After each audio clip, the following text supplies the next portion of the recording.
Bonsoir à tous, bienvenue sur D8. Je suis ravie de vous retrouver pour une nouvelle édition de Voyage au bout de la nuit. Alors cette nuit, ce soir, c'est avec Alexandre Dumas que nous allons partir en vadrouille, puisqu'en effet, je vais avoir le plaisir de poursuivre la lecture de La Reine Margot. Nous en sommes donc à la fin du chapitre 8, un chapitre qui était intitulé « Les massacrés » et qui précède le chapitre 9, intitulé « Lui, les massacreurs ». Nous sommes en pleine Saint-Barthélemy. L'un de nos protagonistes, la Mole, vient d'être sauvé par la reine Marguerite au Louvre. « Sauvé, rassurez-vous, sauvé, dit Marguerite. La Mole tourna avec effort son regard vers la reine, la dévora un instant des yeux et balbutia « Oh, que vous êtes belle !» Et comme ébloui, il referma aussitôt la paupière en poussant un soupir. Marguerite jeta un léger cri. Le jeune homme avait pâli encore, si c'était possible, et elle crut un instant que ce soupir était le dernier. « Oh mon Dieu, dit-elle, ayez pitié de lui. » En ce moment, on heurta violemment à la porte du corridor.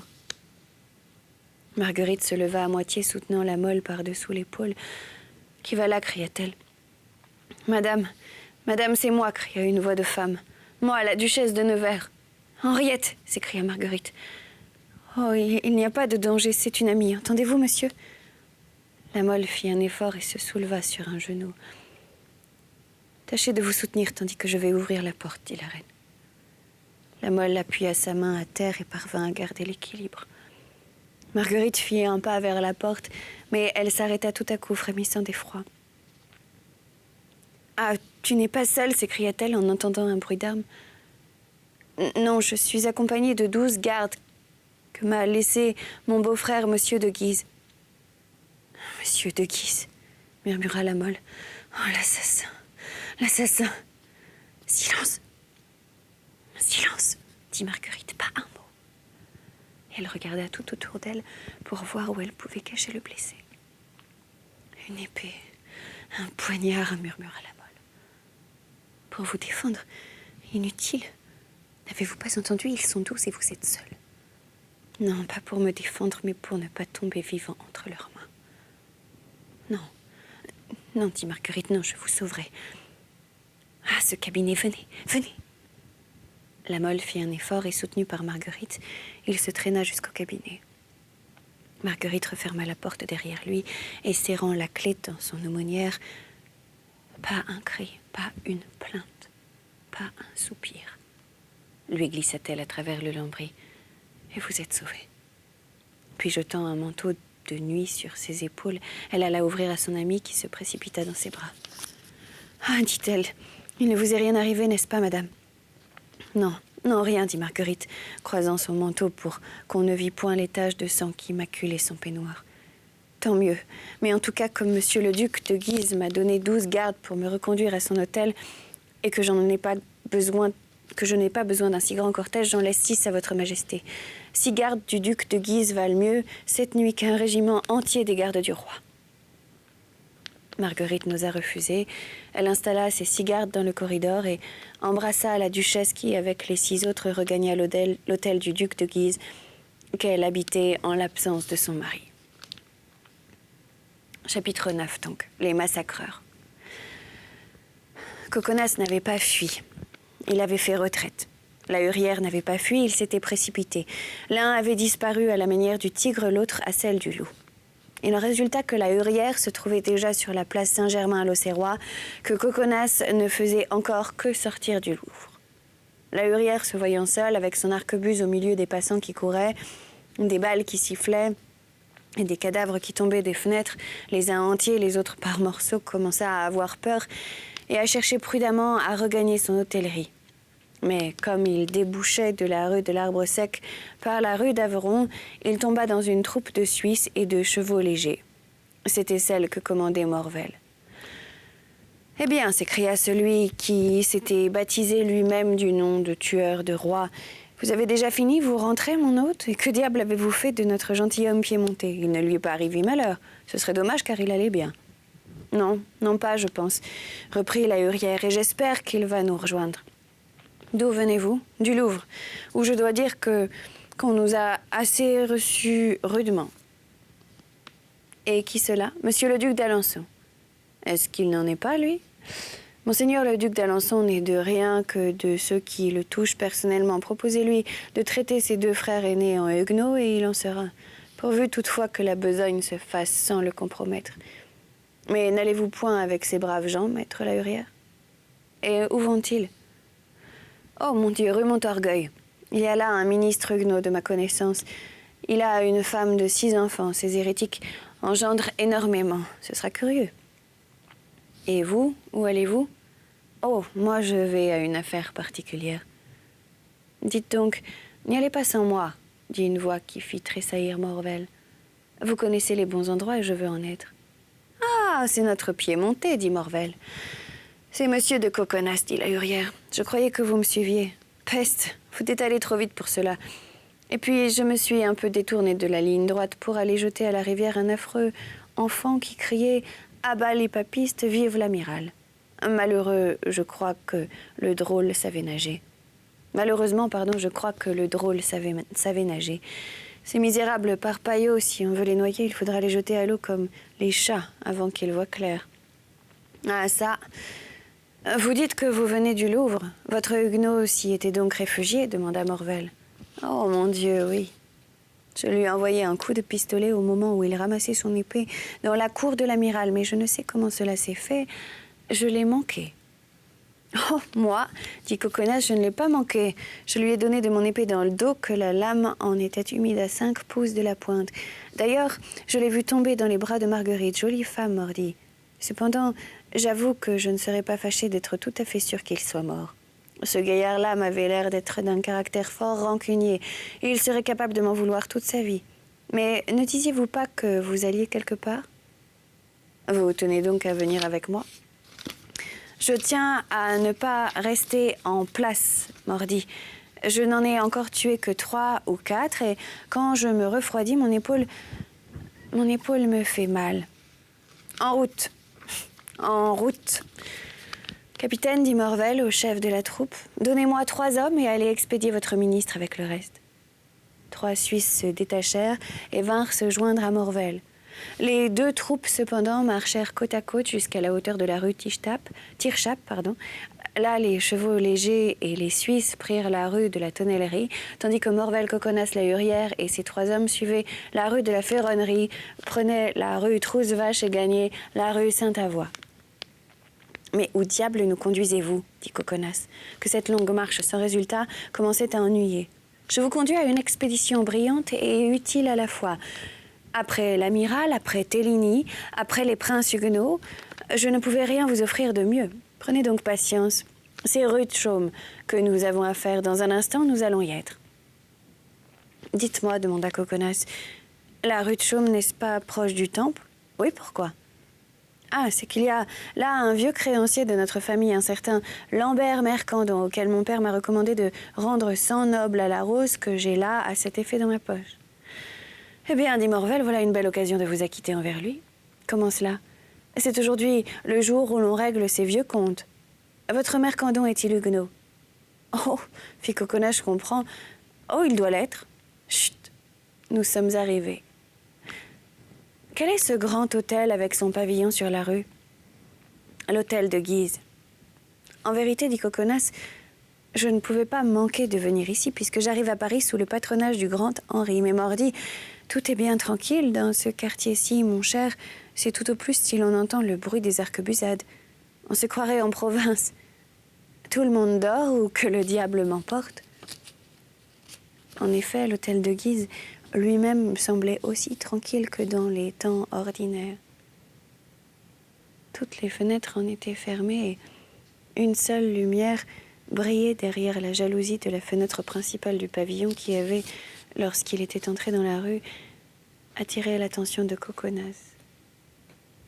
Un peu au-delà de l'hôtel de Guise, c'est-à-dire au coin de la rue du Petit Chantier et de celle des 4 Fils, Morvel s'arrêta. « Voici le logis que nous cherchons, dit-il. »« De celui que vous cherchez, c'est-à-dire » fit la Hurière.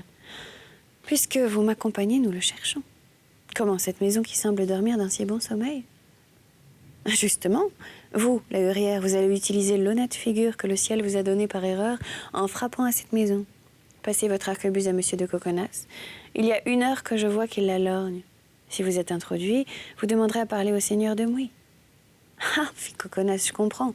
Vous avez aussi un créancier dans le quartier du Temple, à ce qu'il paraît. Justement, continua Morvel, vous montrez donc en jouant le huguenot. Vous avertirez de Mouy de tout ce qui se passe. Il est brave, il descendra.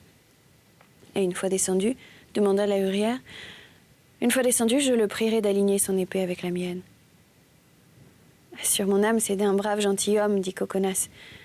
Et je compte faire exactement la même chose avec Lambert Mercandon. Et s'il est trop vieux pour accepter, ce sera avec quelqu'un de ses fils ou de ses neveux. La hurière alla sans répliquer frapper à la porte, faisant retentir ses coups dans le silence de la nuit, et il fit ouvrir les portes de l'hôtel de Guise et sortir quelques têtes par ces ouvertures. On vit alors que l'hôtel était calme, à la manière des citadelles, c'est-à-dire parce qu'il était plein de soldats. Ces têtes rentrèrent presque aussitôt, devinant sans doute de quoi il était question. « Il loge donc là, votre monsieur de Mouy, dit Coconas, montrant la maison où la hurière continuait de frapper. Non, c'est le logis de sa maîtresse. Mordi. Quelle galanterie vous lui faites, lui fournir l'occasion de tirer l'épée sous les yeux de sa belle. Alors nous serons les juges du camp. Cependant, j'aimerais assez à me battre moi-même. Mon épaule me brûle. Et votre figure, demanda Morvel, elle est aussi fort endommagée. Coconas poussa une espèce de rugissement. Mordi, dit-il. J'espère qu'il est mort ou sans cela, je retournerai au Louvre pour l'achever. La hurière frappait toujours. Bientôt, une fenêtre du premier étage s'ouvrit et un homme parut sur le balcon en bonnet de nuit, en caleçon et sans armes. « Qui va là ?» cria cet homme. Morvel fit un signe à ses Suisses qui se rangèrent sous une encoignure, tandis que Coconas s'aplatissait de lui-même contre la muraille. « Ah, monsieur de Mouy, dit l'aubergiste, de sa voix câline. Est-ce vous ? Oui, c'est moi, après. C'est bien lui, murmura Morvel en frémissant de joie. Et monsieur, continua la hurière, ne savez-vous point ce qui se passe ? On égorge monsieur l'amiral. On tue les religionnaires, nos frères.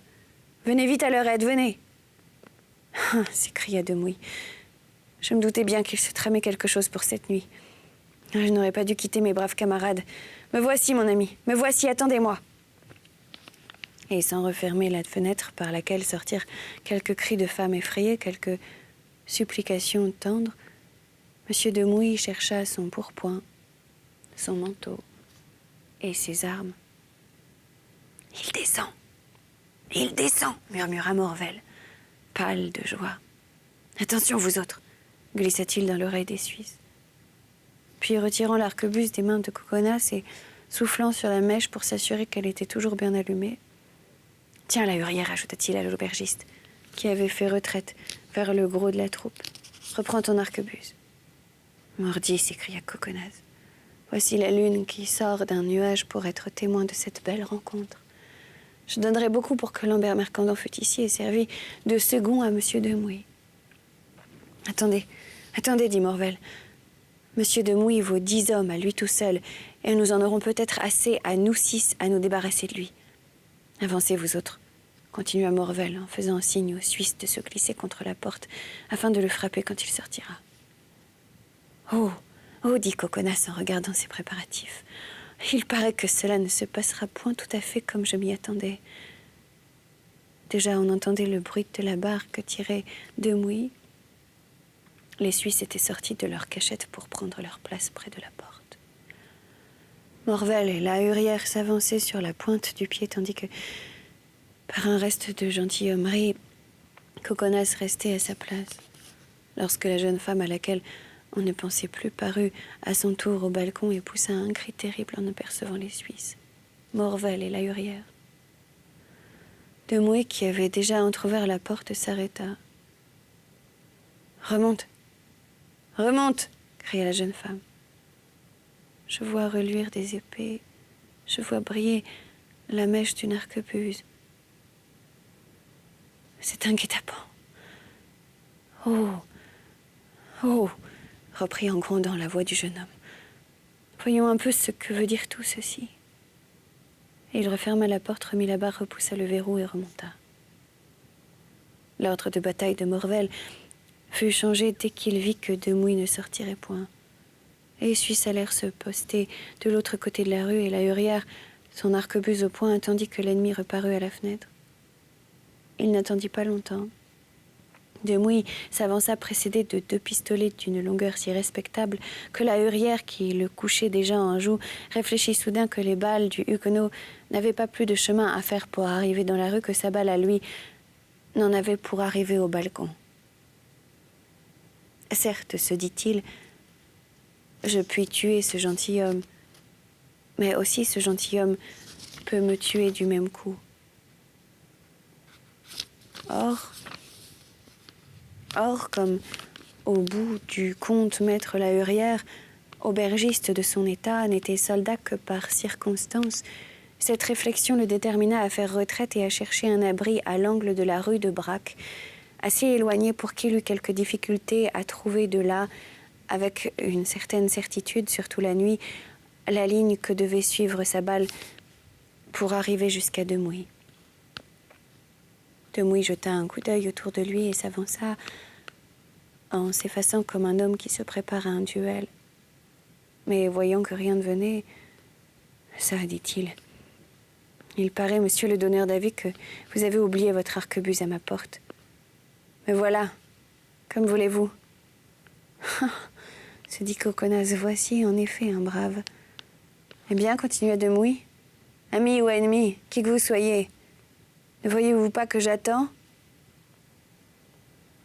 La hurière garda le silence. Morvel ne répondit point. Et les 3 Suisses demeurèrent quoi? Coconas attendit un instant. Puis, voyant que personne ne soutenait la conversation entamée par la hurière et continuée par Demouy, il quitta son poste, s'avança jusqu'au milieu de la rue et, mettant le chapeau à la main, « Monsieur, dit-il, nous ne sommes pas ici pour un assassinat comme vous pourriez le croire, mais pour un duel. J'accompagne un de vos ennemis qui voudrait avoir affaire à vous pour terminer galamment une vieille discussion. Eh mordi, avancez donc, monsieur de Morvel, au lieu de tourner le dos. Monsieur accepte. Morvel, s'écria Demouy. Morvel, l'assassin de mon père. Morvel, le tueur du roi. Ah, pardieu, oui, j'accepte. Et ajustant Morvel qui allait frapper à l'hôtel de Guise pour y chercher du renfort, il perça son chapeau d'une balle. Au bruit de l'explosion, au cri de Morvel, les gardes qui avaient ramené la duchesse de Nevers sortirent, accompagnés de 3 ou 4 gentilshommes suivis de leurs pages, et s'avancèrent vers la maison de la maîtresse du jeune Demouy. Un second coup de pistolet tiré au milieu de la troupe fit tomber mort le soldat qui se trouvait le plus proche de Morvel.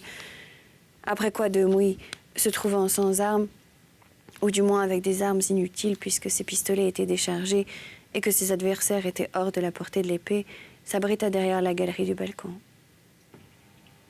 Cependant, çà et là, les fenêtres commençaient de s'ouvrir aux environs et, selon l'humeur pacifique ou belliqueuse de leurs habitants, se refermaient ou se hérissaient de mousquets ou d'arquebuses. « À moi, mon brave Mercandon !» s'écria Demouy, en faisant signe à un homme déjà vieux qui, d'une fenêtre qui venait de s'ouvrir en face de l'hôtel de Guise, cherchait à voir quelque chose dans cette confusion. « Vous appelez, sire Demouy ?»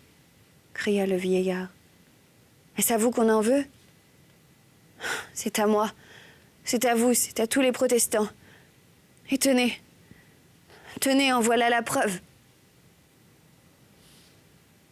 Voilà, c'est là-dessus que nous allons donc nous arrêter. C'était la reine Margot d'Alexandre Dumas. Je suis ravie d'avoir passé ce moment littéraire avec vous. Je vous invite à nous retrouver sur les réseaux sociaux, #VBN. Et quant à moi, je vous dis à très bientôt sur notre chaîne pour de nouvelles aventures littéraires. Voilà, passez une excellente journée si vous vous réveillez et une très bonne nuit si vous vous couchez. Salut!